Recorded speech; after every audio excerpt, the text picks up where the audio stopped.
Magandang araw mga amo at welcome sa Kalye Topics.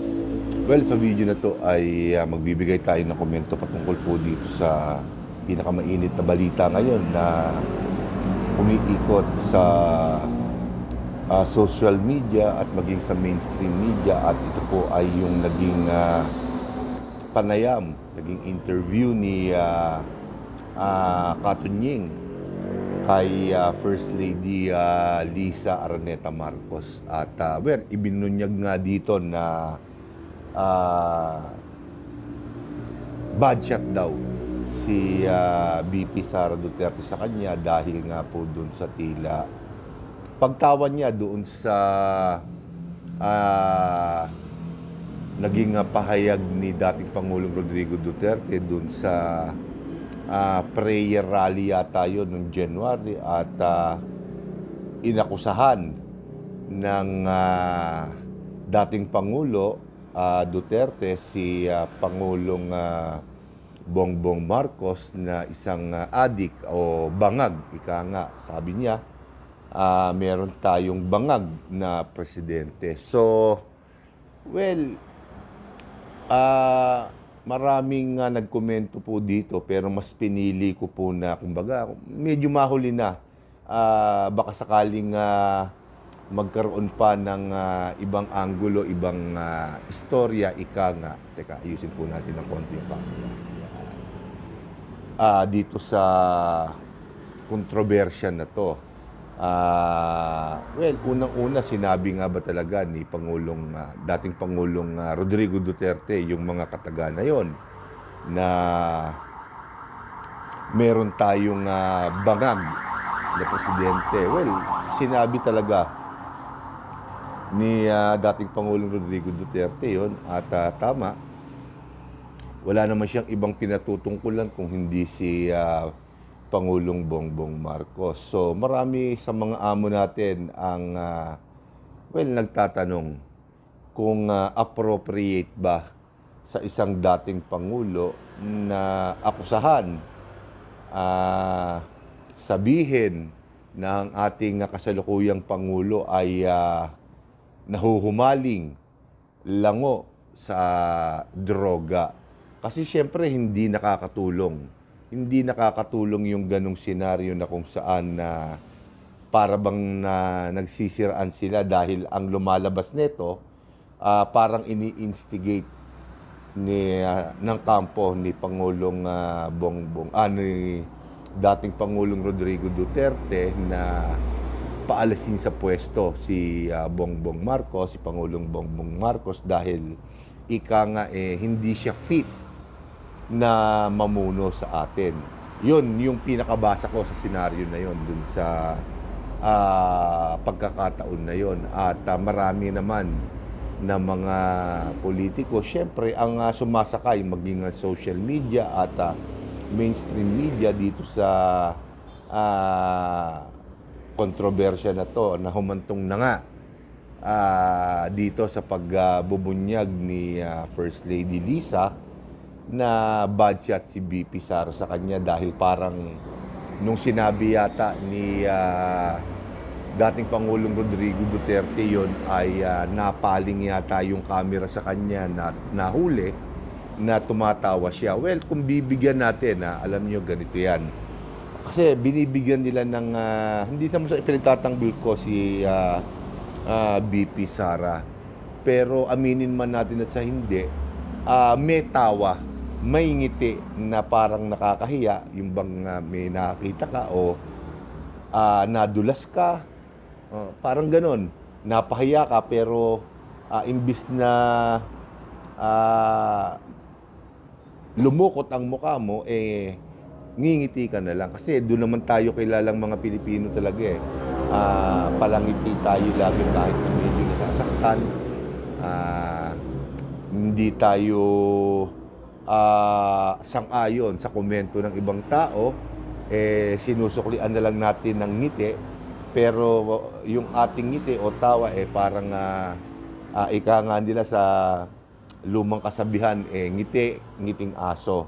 So baka dun sa pagkakataon na yon na pumihit yung camera o yung video at nakunan si Vice President Sara Duterte ay hindi naman talaga ngiti ng pag-ayon sa sinabi ng kanyang ama, kundi parang siguro yung nagkataon lang na nagtatawanan yung mga tao, nakibagay na lang o napangiti na lang din, napatawa na lamang po din si Vice President Sara Duterte.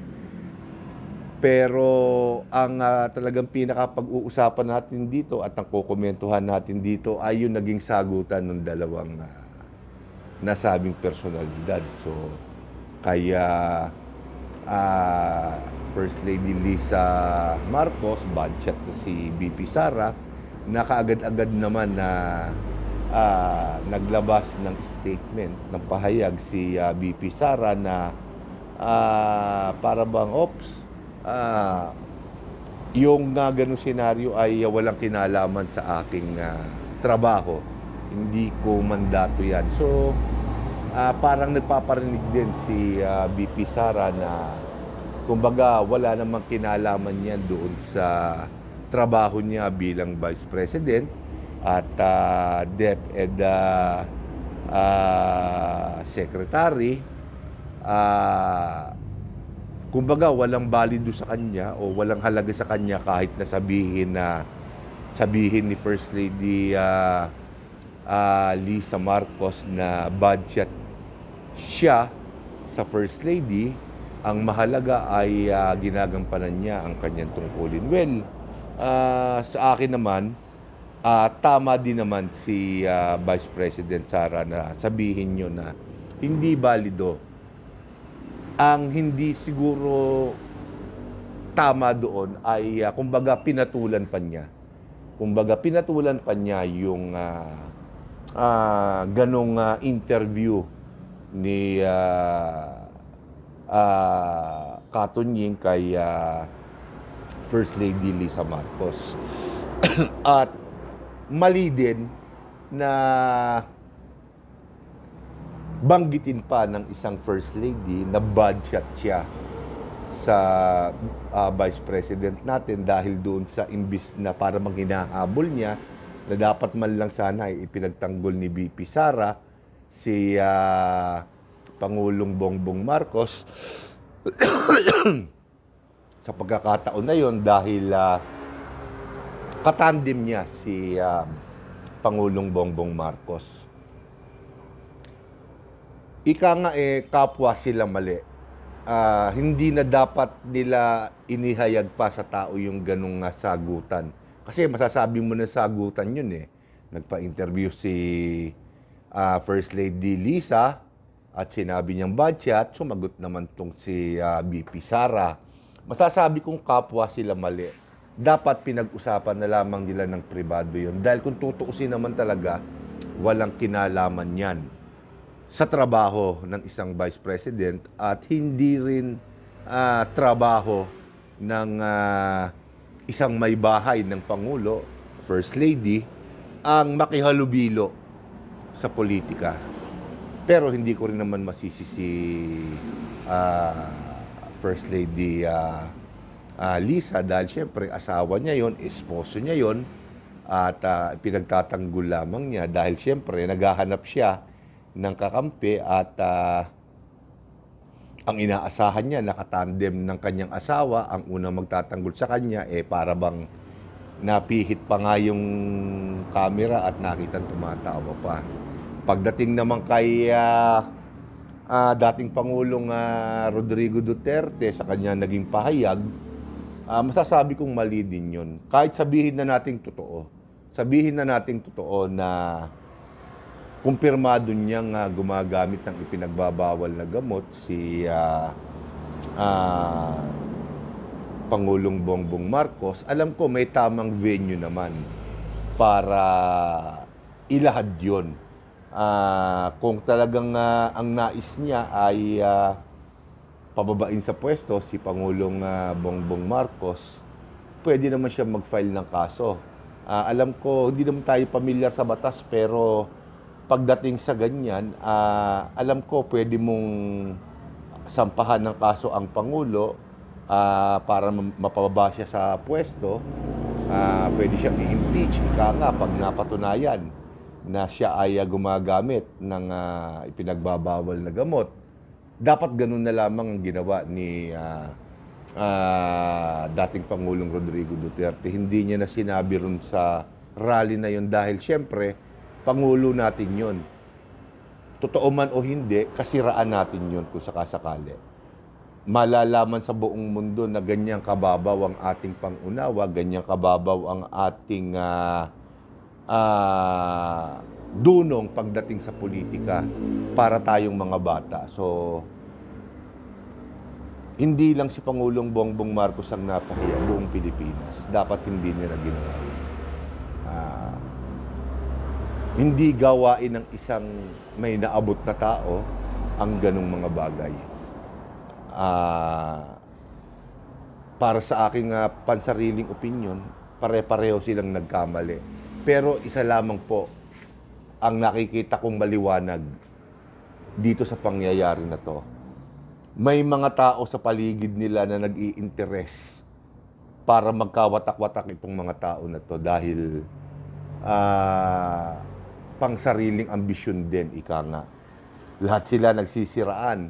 Napakaraming problema po ng ating bansa na hindi masolusyonan hanggang sa mga oras na to. Ang inaatupag natin ay yung ganyang mga kababaw na bagay.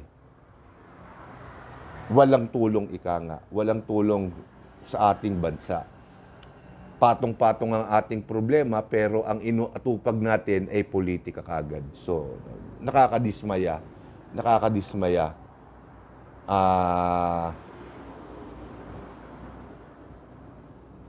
Yung mga taong inaasahan natin na magiging ehemplo, magiging gabay natin sa pag-unlad, ang siya pang ika nga ay nagsisiraan.